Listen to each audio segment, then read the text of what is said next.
Hi hello నమస్తే welcome to Sakshi cinema నేను లిఖిత 2 దశాబ్దాల పాటు సినీ ఇండస్ట్రీలో ఎన్నో ఎత్తుపల్లాలు చూసిన నటి తమన్నా భాటియా ఇటీవల ఫోర్బ్స్ కు ఇచ్చిన ఇంటర్వ్యూలో తన అనుభవాలను పంచుకున్నారు.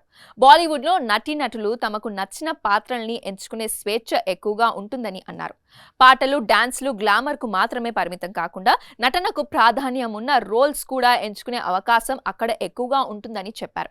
అలాంటి పాత్రల్లో నటులు తమ ప్రతిభను మరింత బలంగా చాటుకునే అవకాశం లభిస్తుందని, ప్రేక్షకులు కూడా అలాంటి పాత్రలను ఆదరిస్తారని చెప్పుకొచ్చింది. అదే సమయంలో దక్షిణాది చిత్రసీమ గురించి కూడా తమన్నా ఆసక్తికర వ్యాఖ్యలు చేశారు.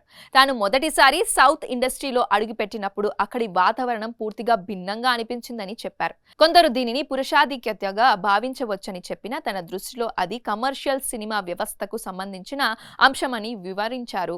దక్షిణాది చిత్రసీమ వాణిజ్యపరంగా నిలదొక్కుకోవడానికి కొన్ని ప్రమాణాలు అలాగే స్టార్ క్వాలిటీకి ఎక్కువ ప్రాధాన్యత ఇస్తుందని తమన్నా అభిప్రాయపడ్డారు.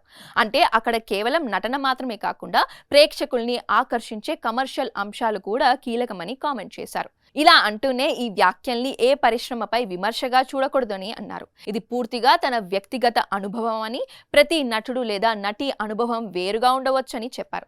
తమన్నా చేసిన ఈ వ్యాఖ్యలు ప్రస్తుతం సోషల్ మీడియాలో వైరల్ అవుతుండగా కొందరు ఆమె అభిప్రాయాలకు మద్దతు తెలుపుతుండగా మరికొందరు ప్రతి చిత్ర పరిశ్రమకు తనదైన పని విధానం ఉంటుందని అంటున్నారు. సాక్షి టీవీ ప్రసారాలను నిలిపివేయటం చట్టరీత్యా నేరం. సాక్షి టీవీ ప్రసారాల కోసం మీ స్థానిక కేబుల్ ఆపరేటర్ను వెంటనే సంప్రదించండి. డిటిహెచ్లో, ఇంటర్నెట్లో కూడా సాక్షి టీవీ ప్రసారాలను వీక్షించవచ్చు.